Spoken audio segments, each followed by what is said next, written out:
Hello, I'm Ellen Benz, coming today from Wheaton, Illinois, in the USA. Welcome to Impact, a podcast about how we can each bring about real change in the world and getting practical in making that happen. And hello, I'm Clive Johnson, coming today from Leigh-on-Sea in the UK. A special welcome if you're listening for the first time, and a big thank you to our new subscribers.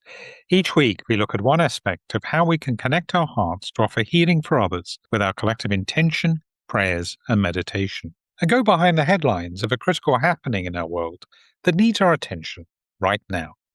In today's episode, we're taking one of these regular deep dives to more fully understand and kind of update ourselves with something many of us may know only a little about and see where we might hone in with our prayers and intentions. As we record, it's June 17th, 2026. So, as you may know, we are now midway through Pride Month, an observance dedicated to the celebration of. This is an acronym we're going to use a lot and in different ways. It comes in various, but I think we all know what the general meaning is: non-binary, LGBTQ plus Pride, and commemorating the contributions of lesbian, gay, bisexual, transgender, and queer culture and communities. Originally stemming from the Stonewall riots in Greenwich Village, New York. Those were way back in June 1969, when protests followed a police raid on the Stonewall Inn, which was a popular gathering spot for the LGBTQ plus community. Pride continues to commemorate and celebrate while raising awareness about the ongoing struggles for equality, safety, and human rights for many non-binary people worldwide. Hundreds of Pride marches and festivals across all continents will be taking place this month. Some, such as the Sao Paulo's Pride Parade and New York's Pride March, have historically attracted millions of people. Of course, there will be many grassroots events and local parties going on too.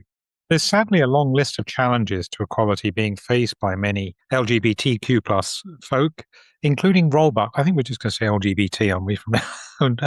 just people know what we mean. We're saying Right. that. Including rollbacks on legal protections in some countries. Ideology, politics, and nationalist rhetoric are threatening or eroding the rights and protections of many. For example, framing gay people as threats to traditional family or so-called Christian Western civilization values. For example, the 2025 ILGA Europe Rainbow Map notes steep declines in rankings for Hungary, Georgia, and the United Kingdom. Pride events have been banned in Hungary, although I'll come back on that one. There was actually an update since we actually wrote the notes on this yesterday. Great. Yeah, there's a little good news story there, actually. Good. And the legal status of trans people no longer recognizes their chosen sex. Unfortunately, this is still the case in Hungary, Slovakia, and the UK. A similar pattern has been seen in the US, with many bills in state legislatures targeting healthcare, education, sports participation, and public facilities in ways that restrict the recognition of gender identity. There are still far worse places to these in which to be trans, gay, or otherwise LGBTQ plus, including states where same relations or cross-dressing are criminalized, sometimes with the death penalty, and where social hostility and police persecution are intense. These are concentrated in parts of the Middle East, North and East Africa, and a handful of states in Asia and the Caribbean. For example, same-sex acts can be punishable by death, flogging, or imprisonment in Iran, Afghanistan, Saudi Arabia, Indonesia, Yemen, Somalia, parts of Nigeria, and Uganda, among other countries. Trans women have reported routine harassment, arrests, and violence in Malaysia, Guyana, Indonesia, Malawi, and Oman, among other countries. Meanwhile, various levels of criminalization and deep social stigma continue to make everyday life for LGBTQ plus people hard in many other countries.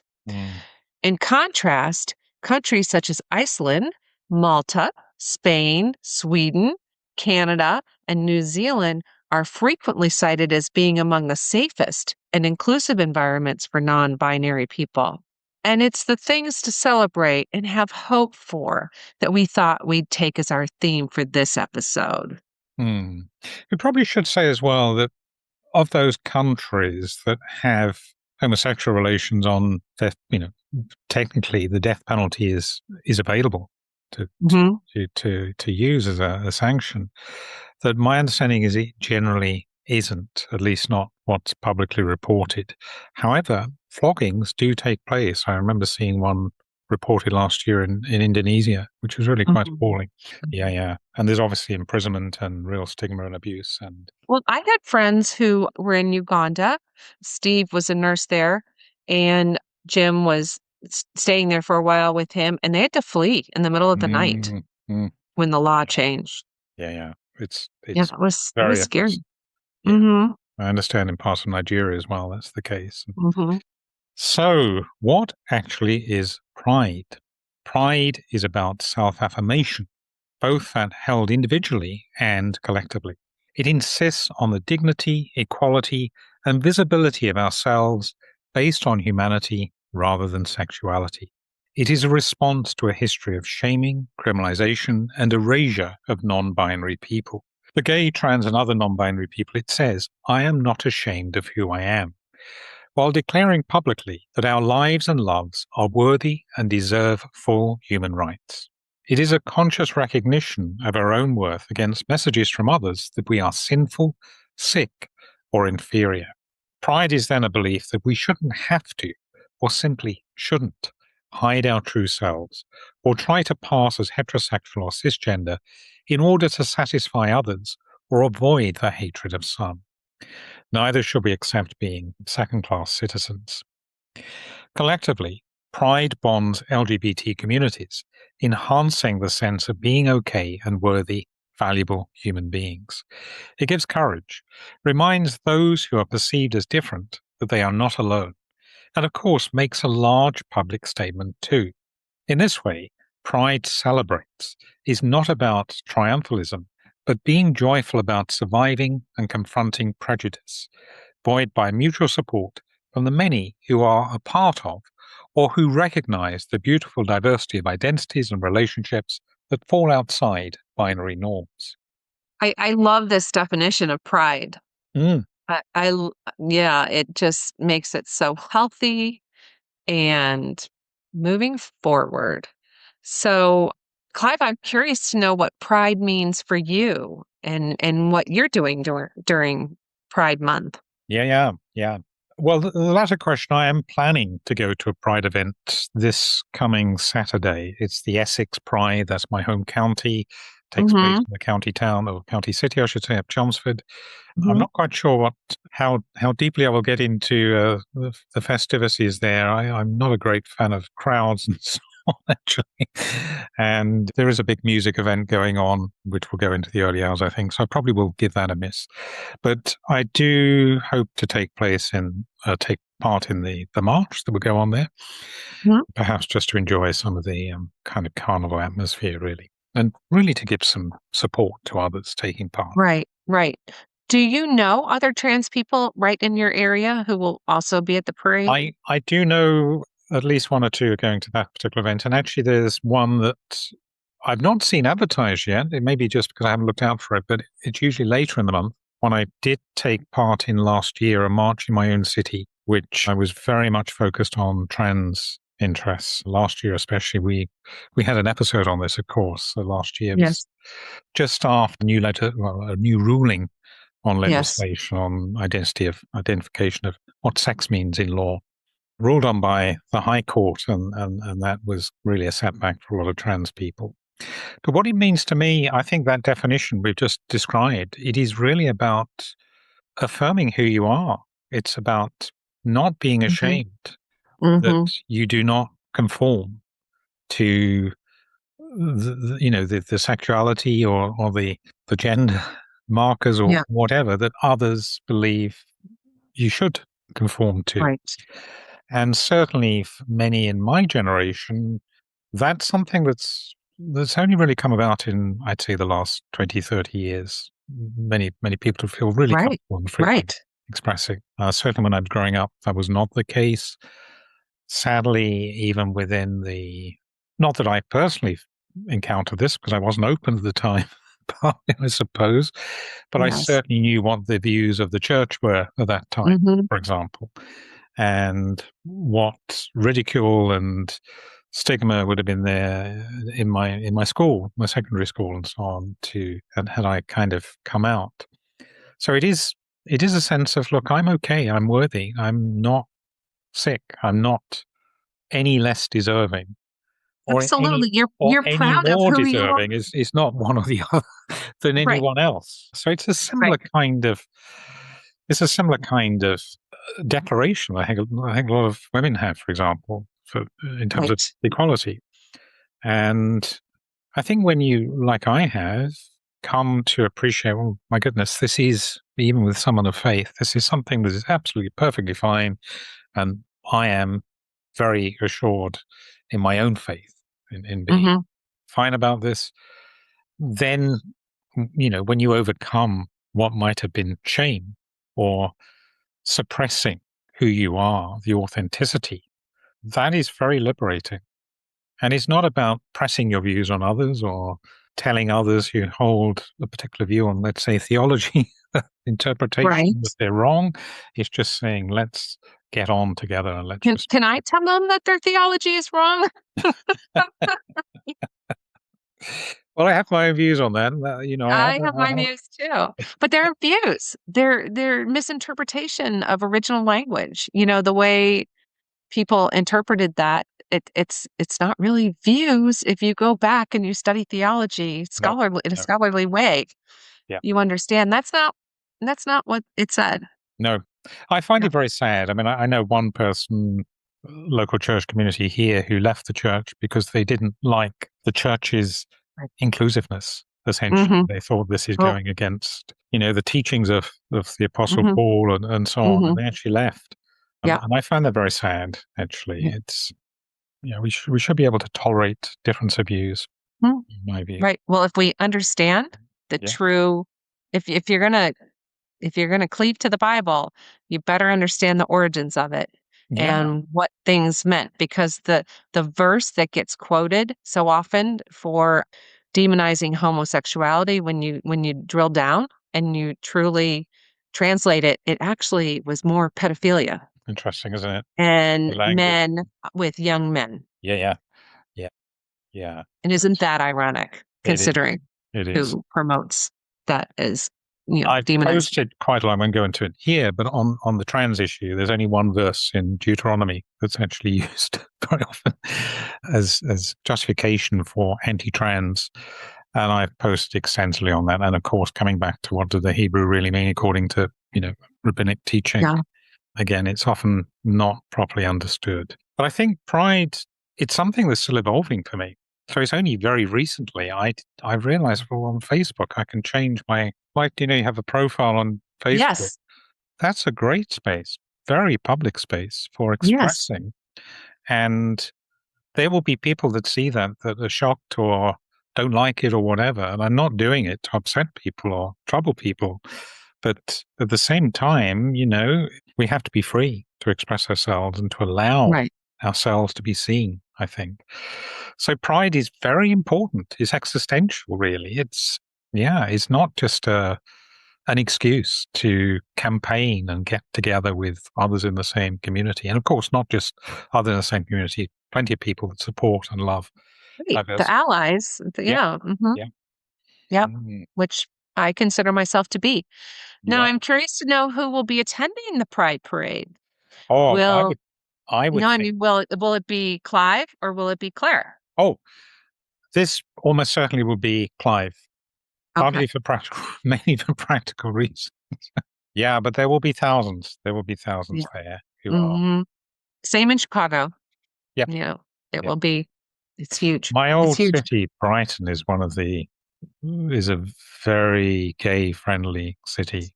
Oh, And they nice. have one of the biggest pride events annually in the UK. Usually big headline acts, music, huge carnival along the seafront and so on. And that It's not in the millions like Sao Paulo or New York, but it does attract tens of thousands. So this will be lower key, I think, but still there'll be thousands there, I would imagine. Oh, Mm, fun, mm, fun. So, what is there to celebrate from recent months? And I love that we're doing this. mm, Happily, there are recent gains for LGBTQ people that we can celebrate, both within specific countries and at a global level. Marriage equality has been improved in some countries, with laws coming into effect that treat same sex and different sex couples identically in marriage, including rights over property, inheritance, parenting, tax, and migration. These include recognition of same sex civil partnerships in Lithuania, the first full year in which same sex marriage is fully recognized in Thailand, and marriage equality being brought into force in Liechtenstein.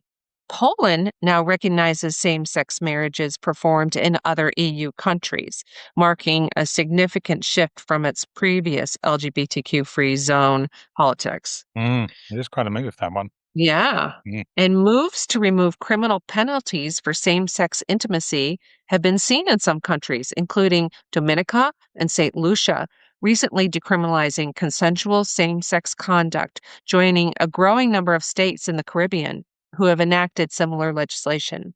Namibia joins this country in Africa.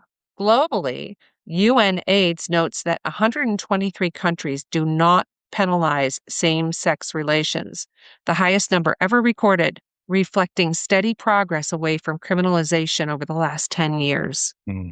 It's encouraging to take note of this, isn't it? Because I know Yes. in the Yes. US and my own country, the UK, unfortunately, it's been more of a backward trend. The rhetoric in particularly far right dialogue Mhm. has not been favourable. Mhm. For trans people, the past year has also seen advances in some countries.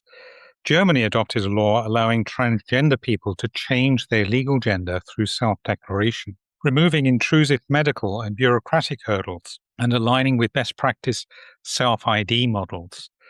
Japan is moving to recognize non binary identities, as Osaka's High Court ruled that the family registration system violates equality protections by only offering male and female as gender options. And in Mexico, parts of the country have amended civil codes to recognize non binary people, with at least 5 jurisdictions in the country legally acknowledging non binary gender. So these are very much in contrast with what's happened in the UK last year, aren't they? Really, really the reverse and very positive. Elsewhere, efforts to protect LGBTQ and intersex people from harmful interventions have been strengthened. 17 UN member states have now implemented national bans on so called conversion therapies, which claim to change a person's sexual orientation or gender identity. 9 countries have introduced nationwide restrictions on non necessary medical interventions on intersex children, moving towards bodily autonomy and informed consent. And the European Union's LGBTIQ plus equality strategy for 2026 to 2030 explicitly identifies conversion practices and hate motivated abuses as priorities, committing funds and policy tools to address them across member states. Beyond changes to law, there are other reasons to celebrate progress. For example, in San Antonio, Texas, the city council established an official Trans Plus History Week, formally recognizing transgender history and contributions in a region where many laws have been hostile. And in Italy, the National Catholic Scouts Association now allows openly LGBTQ plus scout leaders, which is a significant step within a traditionally conservative religious context. And the Netherlands saw the appointment of Rob Jetten, an openly gay man, as Prime Minister, reflecting a level of political inclusion that would have been unthinkable in many places a generation ago. And I said that there was some news I picked up on it yesterday from Mhm. Hungary, also Yes. to add here. As we know, Hungary had a general election quite recently. The new Prime Minister, Peter Magyar, who took over from Viktor Orban, has said that they will not prevent anyone from taking part in this year's Budapest Pride Parade, which had been banned last year. And a police spokesman actually went further to say that they have issued restrictive orders in relation to 3 counter demonstrations. So that is really quite a significant effort Wow. there. Yes. I think technically it's still banned, but the police and government have said we're not going to observe. Hey, Yeah, well, it's a first step. it is a first step. Yeah. So while there is backsliding and backlash in some countries, progress is being made in others. Overall, global mapping shows that despite serious setbacks, the overall number of countries decriminalizing same sex relations has steadily increased, as we mentioned, while those maintaining or expanding criminal penalties are now, happily, a shrinking minority. And even in countries where there continues to be a rollback of rights of LGBTQ plus people might still have hope that the future will be brighter. One source of hope is that younger generations are, on the whole, markedly more supportive of LGBTQ plus equality than their elders.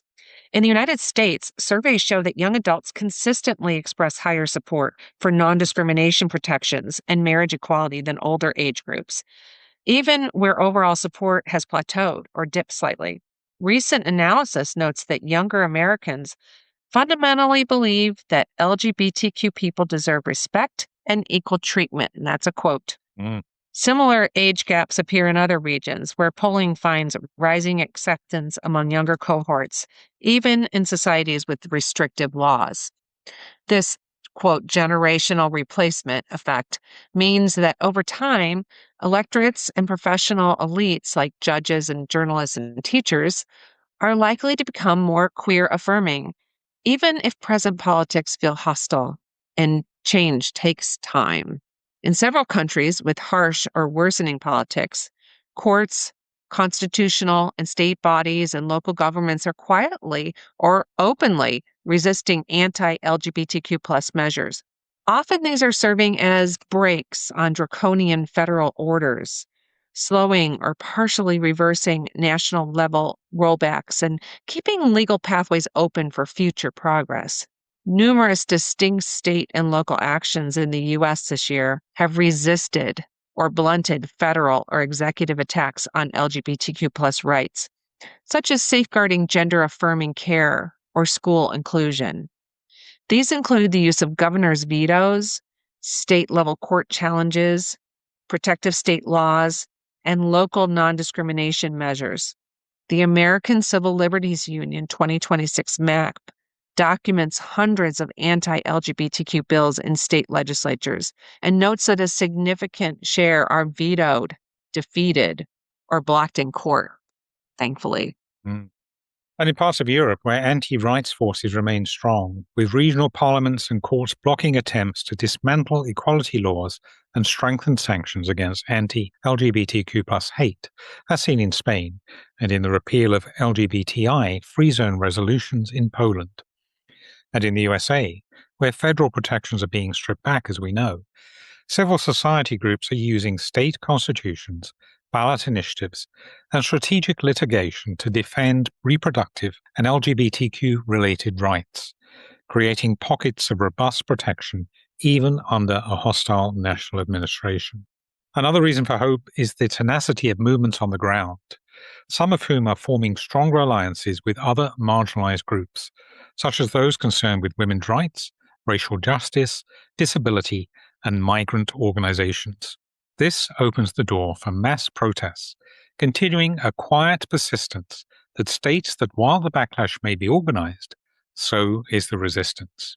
Organizations such as Amnesty International and UNAIDS have also integrated LGBTQ rights into broader human rights and health agendas, helping to strengthen advocacy against all forms of discrimination. We might gain comfort from the trend of faith based NGOs and religious leaders to speak out against violence and criminalization, even when they or their interpretation of their faith doesn't fully affirm queer identities. The focus has been reframing LGBTQ plus issues as a matter of compassion, dignity, and nonviolence, rather than sinful behavior to be condemned. The leadership of prominent figures such as Pope Leo to practice welcome and for non-binary must help soften traditionally exclusionary attitudes among the church and other religious communities. Several major traditions contain scriptural passages that have been interpreted, often in traditional or conservative circles, as condemning same sex acts. including Judaism, Christianity, and Islam. Nonetheless, there is acceptance of non binary people within many faith communities of these faiths. And as we said, many of these interpretations haven't been accurate. Oh. In some specific countries and regions, we can name practical reasons for hope. This includes in the EU, where the European Commission's LGBTIQ plus equality strategy, 2026 to 2030, sets out a coordinated agenda to combat discrimination, hate crime, and conversion practices, and to support civil society and human rights defenders across Europe and neighboring regions.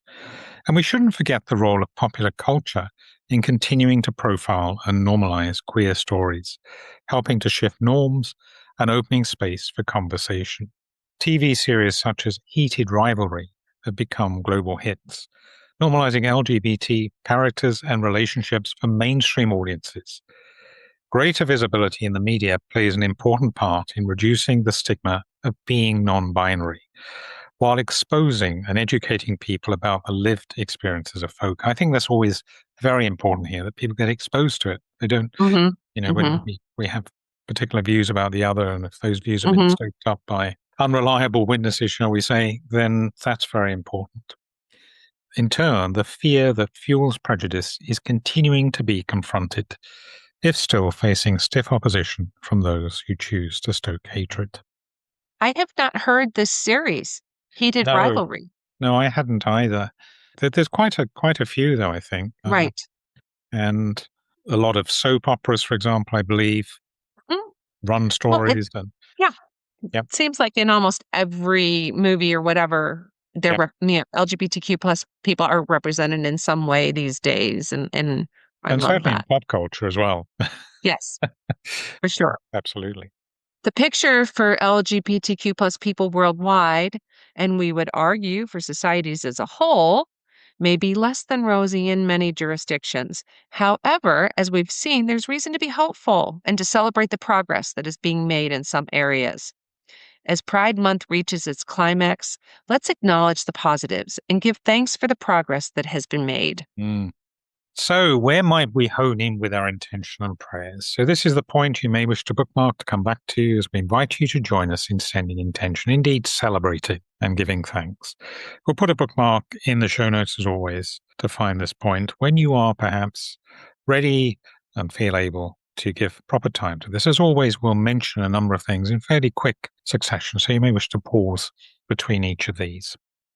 So, taking a moment just to become present, allowing yourself to let go, you might say let flow, of anything that isn't serving at the moment. So any thoughts that are distracting, any emotions that are getting in the way, allowing yourself to become, as it were, an open vessel of a flow of loving kindness as we offer these suggested intentions. We will that the fear that fuels prejudice continues to be confronted through education and exposure to non-binary people, and especially when facing stiff opposition from those who choose to stoke hatred. We ask that all LGBTQ plus people who continue to experience hatred, attack, and discrimination will be held in light, moved in strength to take pride in who they are rather than who others think they should be. We pray for a movement of joy among those participating this month in Pride marches and other Pride events worldwide. We ask that the power of peaceful celebration, protest, and visibility will touch many who may remain uncomfortable about fully accepting LGBTQ plus people, even if out of a subconscious bias.